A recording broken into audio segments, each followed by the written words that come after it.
All right. Today I've got a very, very special guest, and I'm very thrilled about this. I'm very excited. That's Dr. Burak Koyuncu. I hope I'm pronouncing your name correctly, the last name.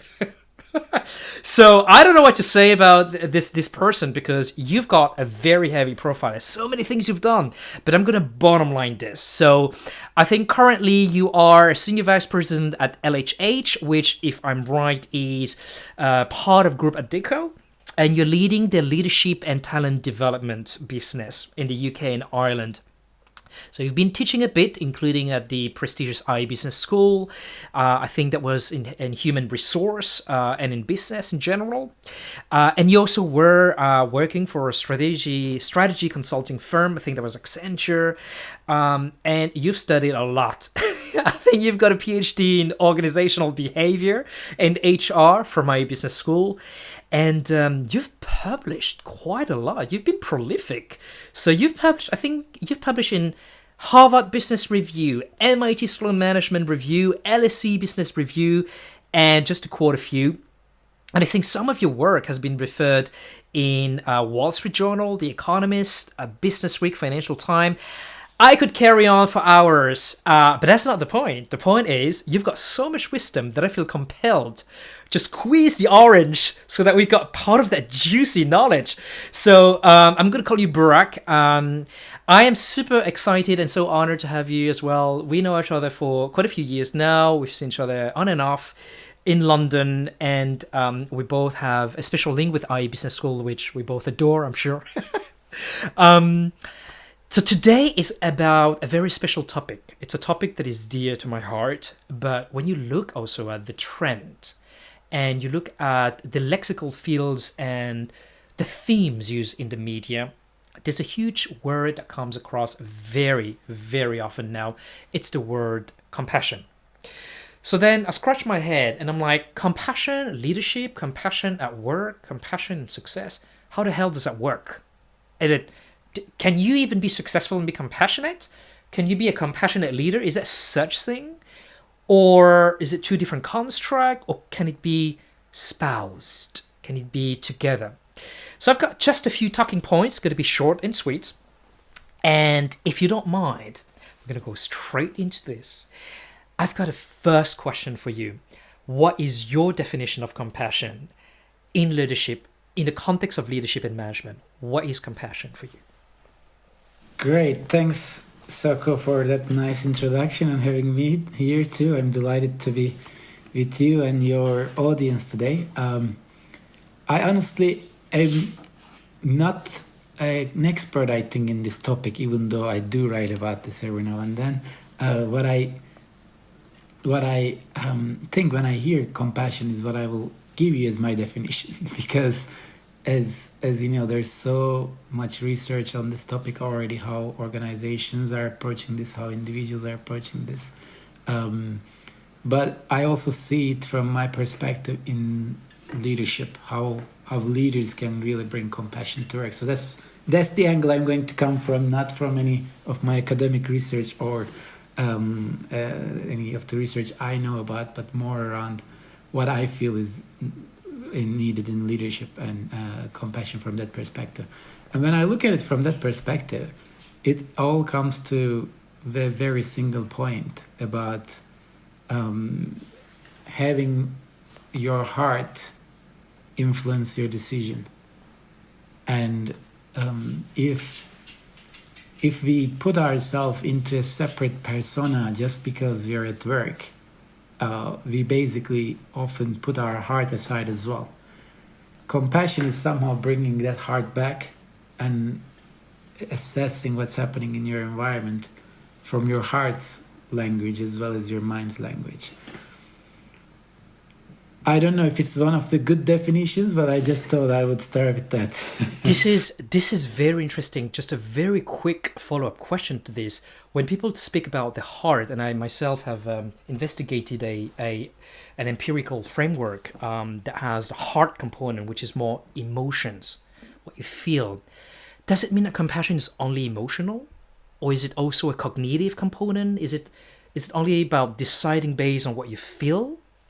What would be your steer to leaders who are listening to us or watching us, deciding just based on emotions, or also using the head, the way you think as well, or other dimensions? That that is amazing how you raise that question. That is actually coming closer to the topics I have been researching recently, which is around the role of emotions and how they actually interact in our behaviors, in our leadership behaviors, how they interact with our logic and with others' logic around us. And you made a really good point. Is this about being emotional? Is this about letting our emotions control us? Or is this about also the interaction between our emotions and logic? Or is there something else? Maybe it's gut. There's the head and the heart and the gut. So there might be a combination of all of that. What I think, again, I don't claim to be a compassion expert. What I will share is my own feeling about it is, if I am talking about compassion in the leadership context, I'm thinking of a healthy version of compassion. Because sometimes, from the positive psychology literature, there is a lot of positivity towards these positive emotions. Everybody recommends them highly at work, and then every now and then you see the research coming up about the dark side of it. And for me, there is actually not a strong dark side to a healthy emotion, but there is a dark side sometimes to certain types of positive emotions that are forced on us in certain ways or something. So what I mean by healthy compassion is when we are being compassionate while not giving anything away from ourselves, meaning while not actually sacrificing from our own personalities, like for example, to help a colleague, I go out of my way above and beyond of what my heart says. It just actually it hurts me, but I still do it. And then if you do that a lot, it creates an interdependency between people, and those colleagues might really rely on you and expect that to happen. And then if you don't give that type of support, they might suffer later on. So there's the research on this about managers actually being over caring and compassionate with their people, and it hurts them. So when I talk about compassion, I'm not talking about that type of unhealthy ways of giving. I think there is a lot of giving in compassion. You give, but actually you don't give. You don't sacrifice from yourself. You stay in a grounded place where you actually are hearing and trying to be with that other person and feel their emotions rather than do anything about that. You just understand them and be with them.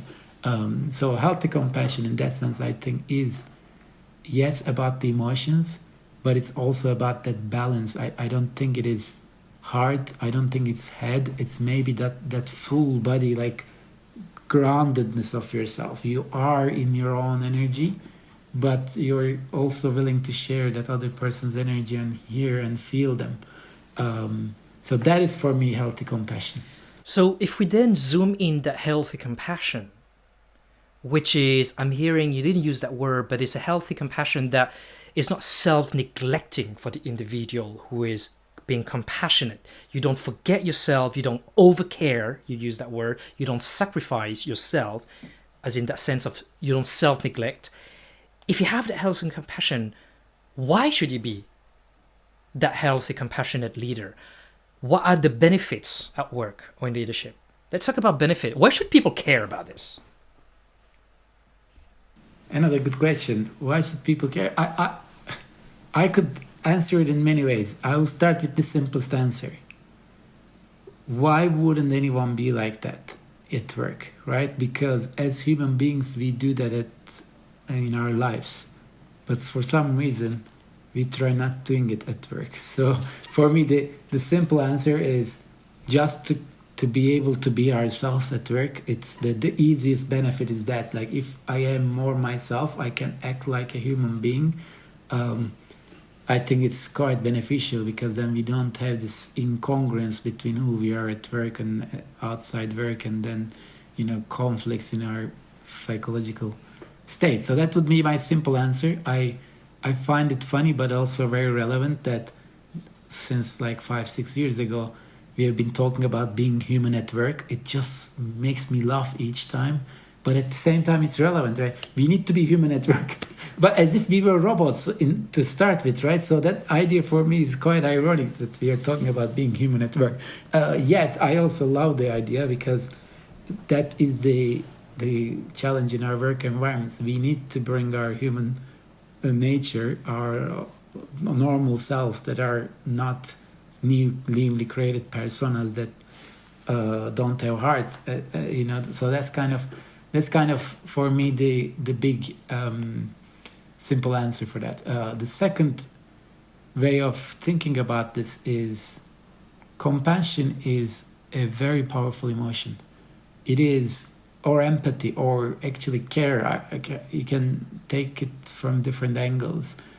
When we feel somebody else cares about us, we feel heard, we feel valued, we feel we can be ourselves.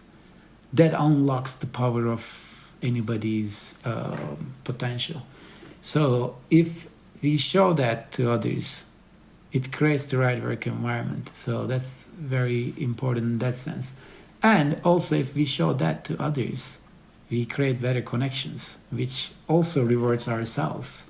When we have more trust and better connections, we create more of those good hormones that our body needs, and we end up being happier in life.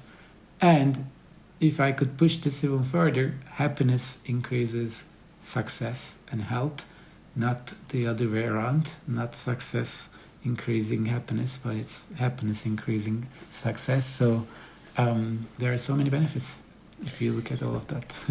So it's a question that is probably very current right now with the theme of COVID-19, the pandemic.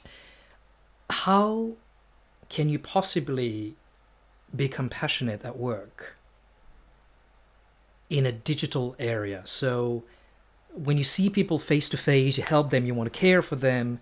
How do you do that online? Like in a Zoom session, or and what is probably there's like two folds to this question.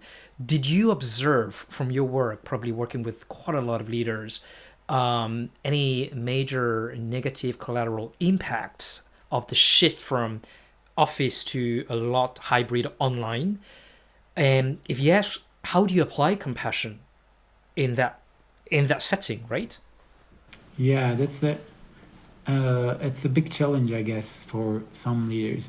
The negative impact I have seen is that because we have so many meetings now, I think being in the virtual world created the need for having more meetings than usual. You can't just go simply ask someone something and be done with that request. So you put meetings in the calendars. So that the fact that we have a lot more meetings made people extremely focused on running through their agenda in the meeting, which eliminates that real sense of hearing each other, understanding where we are, and etc. So I think you would notice as a coach that people are suffering from that because they feel they don't really connect with people. Compassion starts with connection, in my opinion. And if you don't connect, you don't really hear the other person easily. And then if you don't listen or hear really, it's hard to become compassionate. So that is, I think, the big negative effect. What can leaders do about it is maybe the first thing they need to do is to be aware of that when they are just going to meetings and asking people, have you done this, or are we doing this, and is this done, etc. Okay, that's fine to get the work done, but make sure you have at least a few minutes to connect in the beginning or the end of the meeting. So that could be the simple tactic. On the other side of actually of the positive of the virtual world, actually you can still be really, really compassionate and connected, and sometimes even better when people are at their home in a more safe place where they feel they won't be hurt by someone else outside the room and stuff, it might actually be easier to connect as well. And I guess from leadership perspective, what it requires is just that awareness that leaders need to connect with people at the individual level more and understand where they are and how they are feeling. I think that emotion, we talked about this earlier, like, do we just talk about emotions when we talk about compassion or not? I think similar to my answer to compassion, emotions are important. And I also would classify emotions as healthy and unhealthy ones. So at work, if there is an emotion, let's say my football team lost a game and I was really annoyed. Let's suppose that I'm not a big football fan, but I'm just making this up. Let's suppose my football team loses a game and I'm angry and I come to a meeting with you and I just, expose you to that anger, which is not nice. That's an unhealthy emotion that I bring to the work context. But if we are working together and I got mad about something you said because it hurt me or whatever, bringing that to the conversation is good. It's healthy to talk about emotions then, because it's actually helping you move forward in your relationship with that person at work. So again, how you do it is a different story. Maybe some people can do it in a very emotionally intelligent way, do it in a balanced way, versus the others won't. But yeah, I think it's also important to look at emotions at work and see how people are feeling. I have probably another couple of questions, but depending on the time, we might actually just ask one last. So I probably will pick the following one. Imagine there's a spectrum. Yeah, so the bottom of the screen here is a spectrum. On one side, it's about the others. On the other side, it's about me as a leader. And the middle is the tipping point. To what extent should you be? So I'm going to mix and use that concept of self-compassion versus compassion. Yeah. To what extent can you allow yourself, can you afford to not forget yourself, but to shift from self-compassion to compassion? Or should it actually be a parallel track? How do you see this relationship? Is there even a relationship? And to what extent are you reaching, and if there is there a tipping point from self-compassion to compassion? Really good question again. I would say, yeah, that's an interesting angle to look at it. I don't see it as two different parts of the equilibrium. They are parallel, in my opinion. I feel someone who doesn't have self-compassion won't easily be able to give compassion to others, show compassion to others. That's my feeling. But self-compassion doesn't mean selfishness either. I think there is where it gets sometimes a bit blurry for some people, because yeah, sometimes people interpret selfishness as, oh, I'm just taking care of myself as well. So where is the boundary? That's very hard to, I think, draw that boundary. Only the person going through it could know it. It comes to that maturity in that person, which is tough, I guess. But I would say focusing on others is also something good for one. What I mean is, if I'm adding value to others, it makes me happier, it makes me more energized.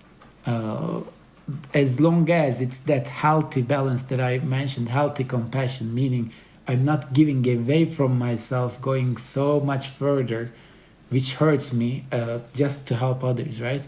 Giving in a balance is interesting. I don't know if you read Give and Take from Adam Grant. There, he talks about this, the Giving Tree, the famous children book in the US.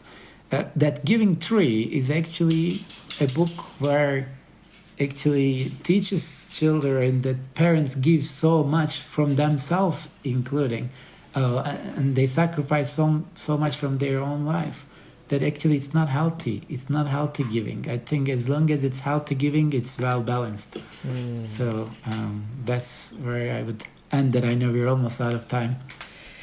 You have shared so much. I just want to say thanks on behalf of whoever is watching or listening. That was really exciting. There's a lot that I'm taking away with me. And one thing in particular that I kind of was quoting is compassion starts with connection. Yeah, with the self probably, but also with others. And also, there's so much resonance in the word healthy. It's about healthy compassion. So thanks so much, Dr. Burak Koyuncu. It was exciting. I hope our listeners and whoever is watching are going to appreciate that as much as I did. And I will say goodbye and see you soon. Bye. I hope you enjoyed the chat. If you did, share, like, subscribe. And please join me for the next one.